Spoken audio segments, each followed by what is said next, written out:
வணக்கம். நான் பிரபாகரன் ஜோதிடர் சென்னை பேசுறேன். இப்ப என்ன சொல்ல போறேன்னா, இந்த மாசி மக விரதத்தை பத்தி தான் சொல்ல போறேன். கருத்தில் கொள்ளுங்க.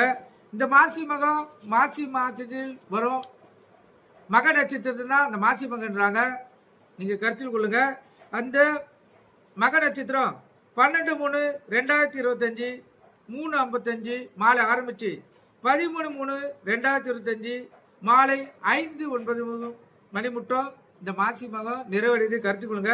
இந்த மாசி மகத்தை பொறுத்து மட்டும் மிக முக்கியமான கடவுள் பார்த்தீங்கன்னா மகாவிஷ்ணு, உமாகேஸ்வரன், முருகன் ஆகிய இந்த 3 தெய்வங்களும் உகந்த நாள் மாசி மகம் கருத்தில் கொள்ளுங்க. குழந்தை இல்லாதவங்களுக்கும் திருமணம் இல்லாதவங்களும் திருமணம் தடைப்படுறவங்களும் இந்த மாசி மகத்தை பயன்படுத்தினீங்கன்னா உங்களுக்கு கண்டிப்பா 100% உங்களுடைய எண்ணங்கள் நிறைவேறும். கருத்தில் கொள்ளுங்க. இப்போ மாசி மதம் விரதம் எப்படி இருப்பது என்பதை பற்றி தான் சொல்ல போறேன். கருத்தில் கொண்டு பயன்பெறுங்க. மாசி மாதத்தில் விரதம் இருப்பவர்கள் காலையில் எழுந்து ஆறு, கடல், குளம் போன்ற புண்ணிய தீர்த்தங்களில் நீராட வேண்டும். அப்படி இல்லாதவர்கள் வீட்டிலேயே குளிக்கக்குள்ள சிறிதளவு கல்லுப்பு குளிக்கும் தண்ணீர் கலந்து சிறிது சந்தனம் கலந்து சிறிதளவு பச்சை கருப்பு கலந்து குளிச்சினாவே அந்த பலன் நீங்க பெறலாம். இல்லை உங்க வீட்டில் வெறும் உப்பு இருந்தாவே அதை போட்டு குளிச்சாலும் அந்த பலன் கிடைக்கும். கருத்தில் கொள்ளுங்க. பிறகு உலர்ந்த ஆடைகளை அணிந்து கொண்டு சிவ சிந்தனையுடன் சிவன் கோவிலுக்கு சென்று வழிபாடு செய்ய வேண்டும். கருத்தில் கொள்ளுங்க.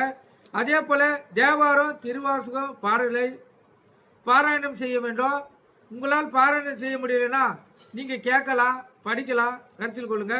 முழு நேரமும் விரதம் இருக்க முடியாதவர்கள் மதியம் ஒரு வேளை மட்டும் உணவு சாப்பிட்டு விட்டு இரவு பால் பழத்தை சாப்பிடலாம். கருத்தில் கொள்ளுங்க.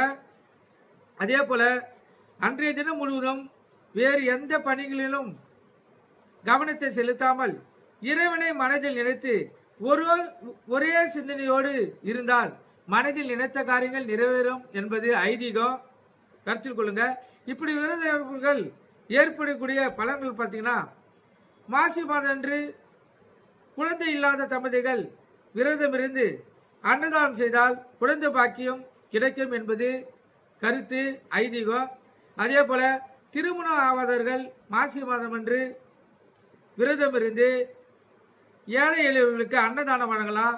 இல்லை ஏழ்மையில் இருக்கும் பெண்களுக்கு ஏதாவது உங்களால் முடிந்த உதவியில் தாலி வாங்கி கொடுக்கலாம். மிக சிறப்பு. மாசி மக நாளில் புனித நீராடி இறைவனை வணங்கினால் சகல தோஷங்களை நீங்கும். மேலும் குடும்பத்தில் ஒற்றுமை பலப்படும். நன்றி, வணக்கம்.